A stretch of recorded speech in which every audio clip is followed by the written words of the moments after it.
Good afternoon. The next topic that we are going to study about is risk assessment and disaster response. Okay, so right from the beginning, we have been studying whenever there is a risk disaster, we have to assess the risk, okay, and be prepared.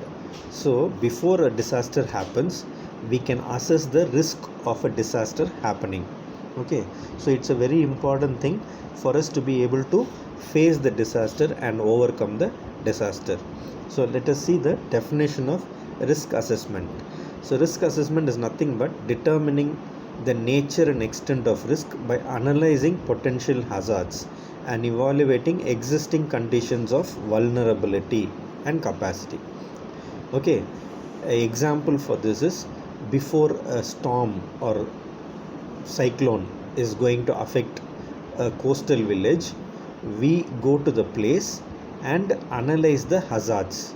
That is, how many trees can fall, are there any houses near the trees which can fall, are there any old trees which can easily collapse, or is there any tin sheet which is not fixed properly which can fly in the heavy wind. Okay, these are all analyzing potential hazards. Then we also evaluate existing conditions of vulnerability. Who are the people who are likely to be affected, how many days the cyclone can happen, can the sea water enter the houses. So these are all evaluating existing conditions of vulnerability. Okay, that's one definition of risk assessment. The next definition is disaster risk assessment is a process to determine the nature and extent of risk by analyzing hazards and evaluating existing conditions of vulnerability. Okay, till then it's nearly same as the previous definition. That could together potentially harm exposed people, property, services, livelihood and environment on which they depend. So here a detailed explanation on is given on what all could be damaged, who all could get harm. Okay, who are the things which could get harm are the people could be harmed, property could be damaged, services could be affected, and livelihoods, that is the income, that the job opportunities of people can be affected, and the environment can also be affected. So these are the various things that can be affected during a natural disaster. So based on this, informed decisions can be made to reduce the impact of disaster. So based on all these factors, we can make decisions on how to reduce the impact. So people who are likely to be affected, who are likely to be injured, or who are likely to die, can be evacuated to a different place. Property that is likely to be damaged, if there is enough time, we can save it or secure it. So these are ways in which we can reduce the impact of the disaster. So risk assessment is mainly to check who are the people at risk, how they are at risk, and how they can be protected, and the impact of disaster can be reduced. Okay, so the last two lines which I told is explaining the whole aspect of risk assessment. So based on the risk assessment, we can respond to the disaster. So if we see that there is no risk, okay, if all the buildings are very strong, people are living in high rise buildings, the sea cannot affect them, the cyclone cannot affect them. So in our risk assessment, if everything is safe, then the disaster response can be very minimal. You can say that no response need to be needed, we can just switch off the current during the cyclone. Once it goes off, we can switch on the current. So that will be a response. But if people are living in low lying areas, if people are, the houses are at risk of flooding, if there are a lot of old trees which can fall on the houses and damage life and property, then we have to ensure that all the people living in that particular area are evacuated, taken to a government house or Kalyana Mandapam and kept safely. Okay, so that is how the risk assessment and disaster response are closely related. So if the risk assessment shows that there are very less risks, then our response will be very mild. If there are a lot of risks, then our response will be very severe, and we have to intervene a lot and save the life of people. Okay, so what are the steps in risk assessment? First is the hazard assessment. Okay, hazard means danger. Okay, what are the dangers that can occur? So in earthquake, the buildings can collapse. In landslide, the whole hills, the whole houses on a hillside can be wiped off. In a flood, low lying areas or areas where flood can affect, that has to be protected. So we have to check who are the people at risk and what are the things at risk. So this analysis and assessment is called hazard assessment. Okay, then we also have to see how many times flood occurs in a year, how many times landslide or rain. Because of rain, each time it rains, sometimes landslide occurs. You see, in the newspaper you would have read, each time it rains, that the Ooty train stops because some boulder or rock falls on the train tracks. So this kind of thing happens on a repeated time. So this is something that you have to understand about hazard assessment. The next thing is the vulnerability assessment. Okay, who are the vulnerable people? The degree of vulnerability is the other thing that you have to understand. So we have to ensure that what is at risk and the extent at which it is at risk. So that has to be understood. So who are at risk? People are at risk, buildings are at risk, environment, resources, all these are at risk. So these have to be protected. So how much degree it is vulnerable. So for example, you can say a person who has a car of his own can go to if the person has two houses, one near the beach and one inside the city, so he can vacate the beach house and go to the city and live safely in when there is a cyclone. But other people who are living in small thatched houses, they are more vulnerable. So I hope you understood the degree of vulnerability. Okay, though both people live in the same area, some people can protect themselves, other people cannot protect themselves, so they are more vulnerable. So this is the vulnerability assessment. So we also have to check the vulnerability of schools, hospitals. See, in Chennai, when there was flood, some hospitals which were located near the low-lying areas were completely flooded, and even patients died because of the flood. So that means that kind of setting is more vulnerable than a hospital which is located on a higher ground. Okay, so this vulnerability assessment is very important. Then the third thing is capacity assessment. What is capacity assessment? So the ability or the strengths and the resources that is available in a particular community. So that is the capacity or ability, the strengths.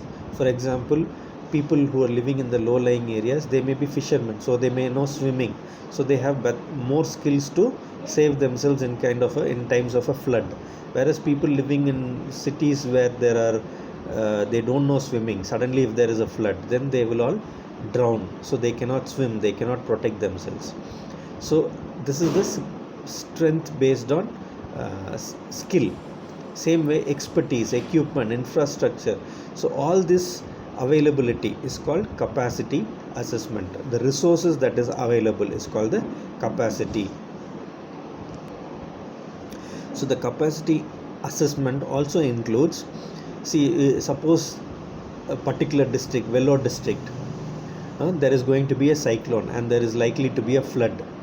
Okay, so we know that a disaster is going to happen. So we have to check the capacity. So okay, leave this example. Let us go through the coronavirus example. Then it's easy for you to understand because we are going through the situation. See, we know the number of beds available in CMC hospital and Adukambare hospital, and we know how many ventilators are there. So when we know that the number of patients are increasing, we know how many people we can cater to. So that is the assessment of the availability is called capacity assessment.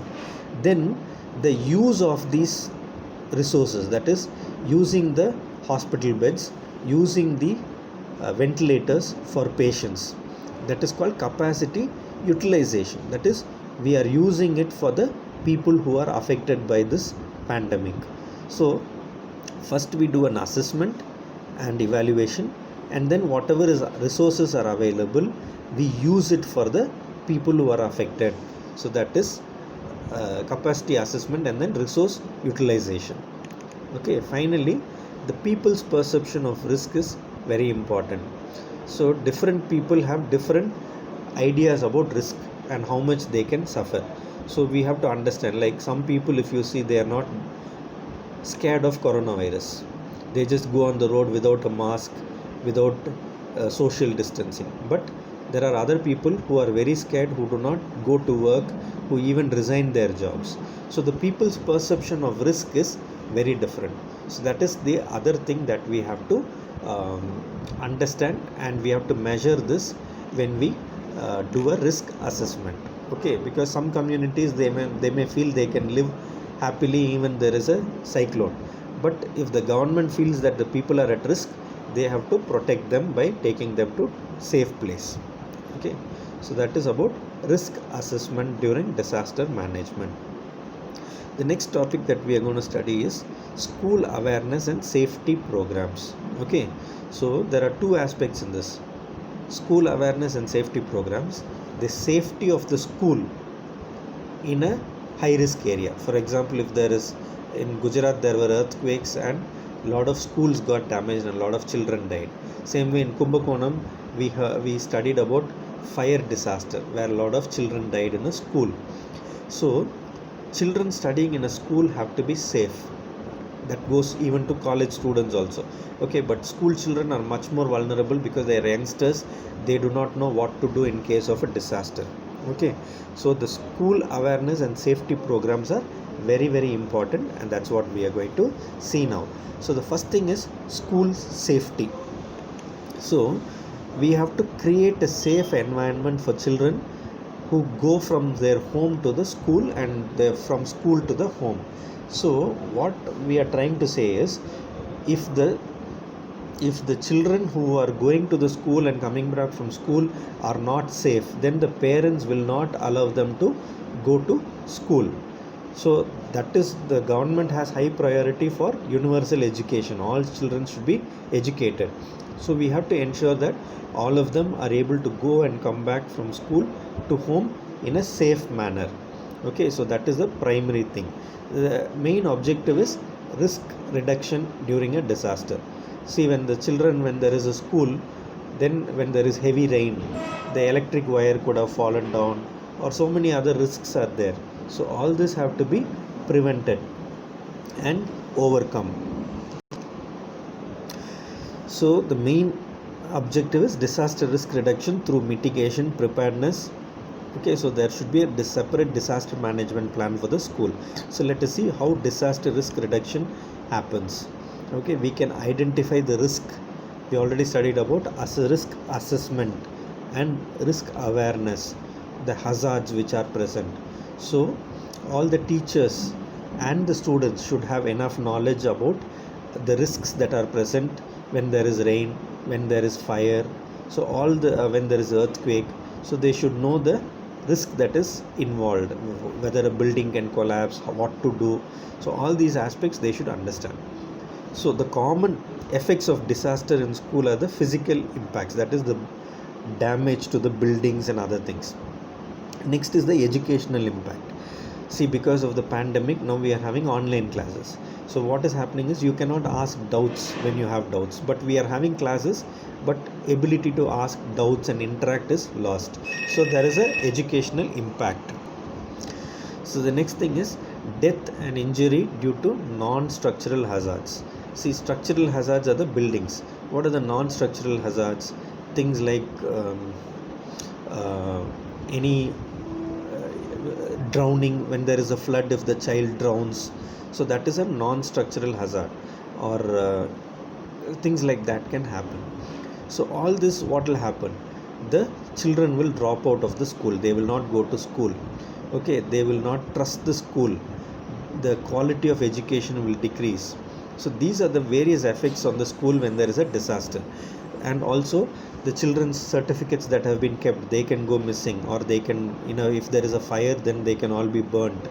Then it can also affect the children who are surviving in a psychological manner.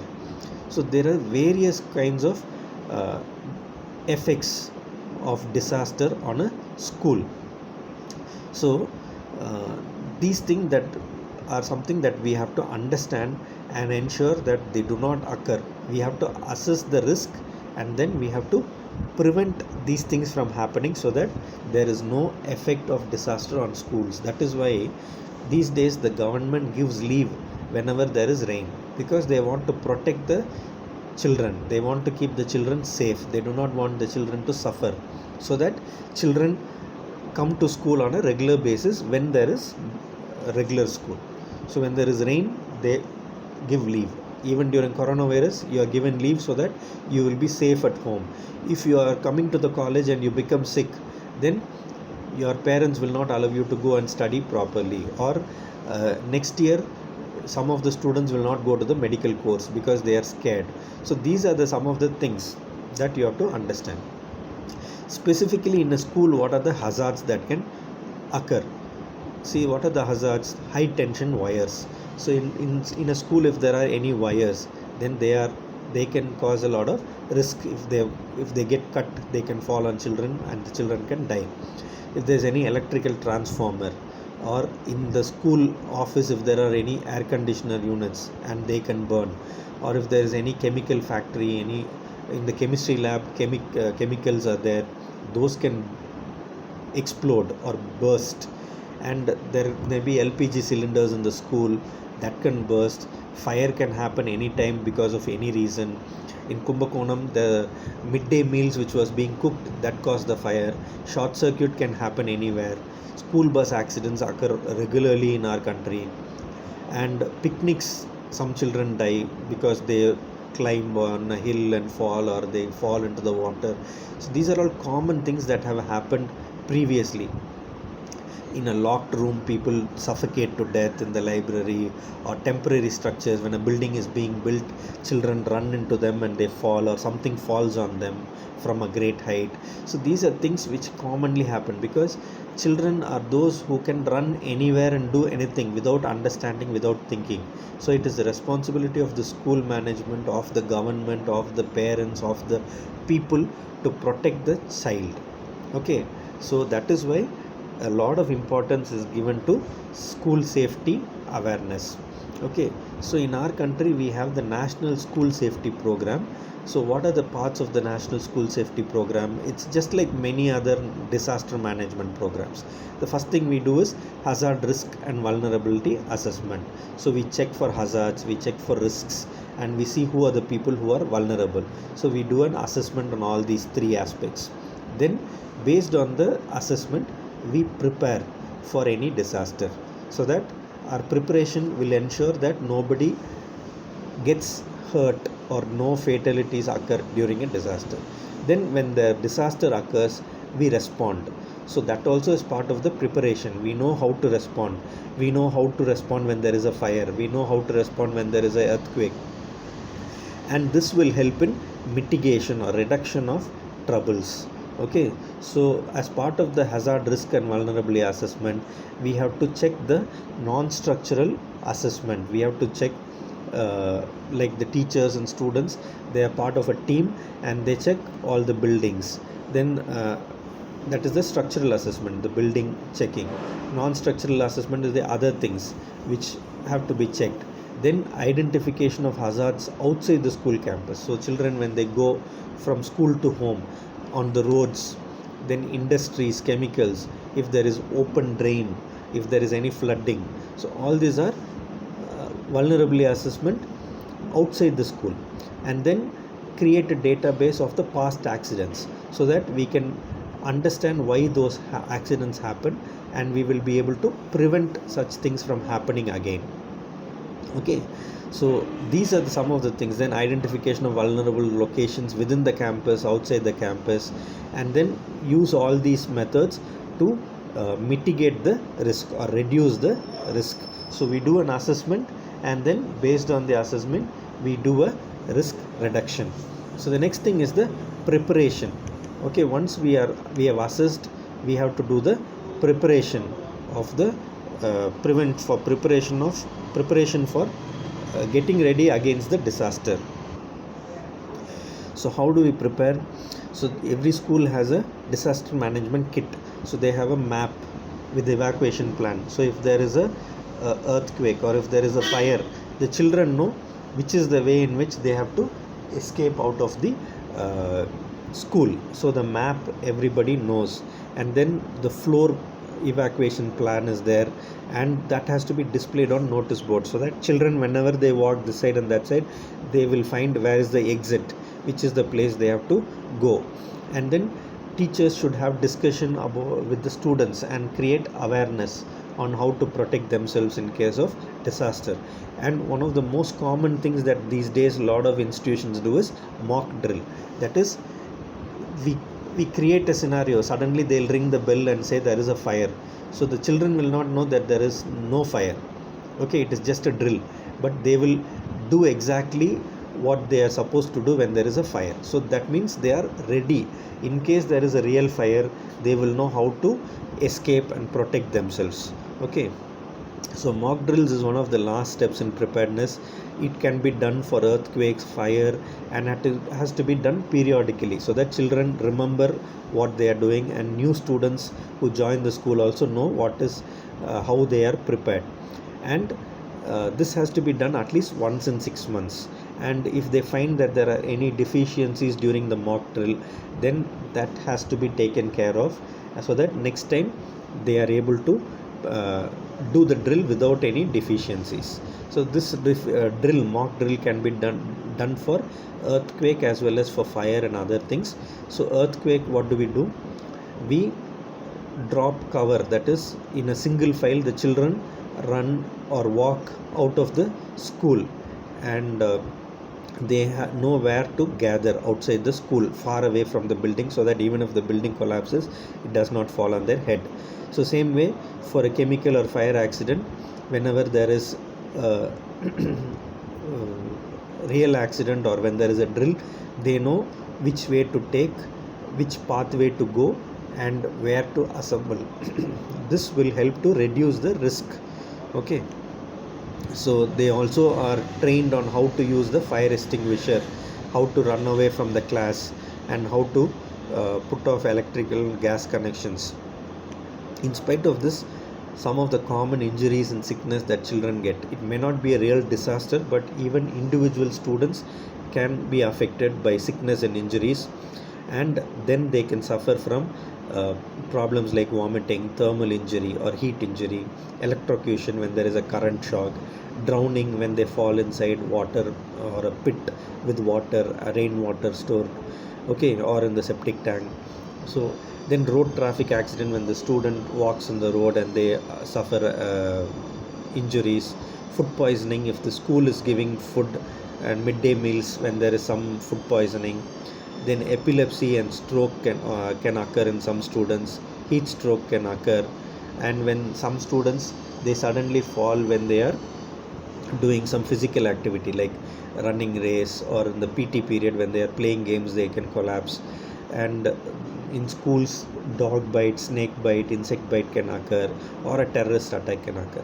So these are the common problems, common injuries and common sicknesses that occur in a school, and they have to be ready to face all these things. The teachers, management and the students have to have awareness, knowledge, and be prepared to face all these things. When any of these occur, the first aid which has to be done is given through the first aid box, and mock drills will prevent and give skills to the teachers and the students to overcome or face these problems. And we can also have medical personnel or doctors in each school, especially large schools, or at least a nurse who knows first aid, who will be able to take care of the basic problems. Okay, and vehicles should be available in schools for transportation, or at least they should immediately call the ambulance, and they should know who to call, when to call, how to call, which phone number. All these things should be available as part of the training and surviving skills. So in case there is any injury due to any reason, any disaster, then the child or the teacher or anybody who's injured have to be moved to a safe place, and the tight clothing should be removed, and they should not be given water but made to lie down straight and turn them to the side. They have to be turned to the side, and so that when they vomit, it does not choke the child, instead it goes to the side. And they have to be immediately rushed to the nearest medical facility, nearest biggest hospital, so that immediate medical care is provided. If it's far away, then they have to call up the hospital and keep the people prepared there, so that as soon as the child is taken, they know what kind of injury has happened and they can take care. And also the parents and the guardians have to be called immediately and told what has happened and where they are taking the child, so that the parents can also reach the same place. So these are the things that are very important aspects of the school safety, school awareness and safety programs. Okay, so it's very very important, because school children are priority just like college children, and all the efforts are made by the government and other agencies to ensure that school children, college children do not suffer any injury or any risk due to any disaster, or even non-disaster but even accidents and other things. Okay, next class we will be seeing about psychological and social dimensions in disaster, which is a very important topic which has come for your exams repeatedly. Even otherwise, non exam point of view, it's a very important topic. Exam point of view also, it's a common question. So next class we'll see about psychological and social dimensions in disasters. Thank you. Hope you understood this class. If you have any doubts, please contact me through WhatsApp or other methods.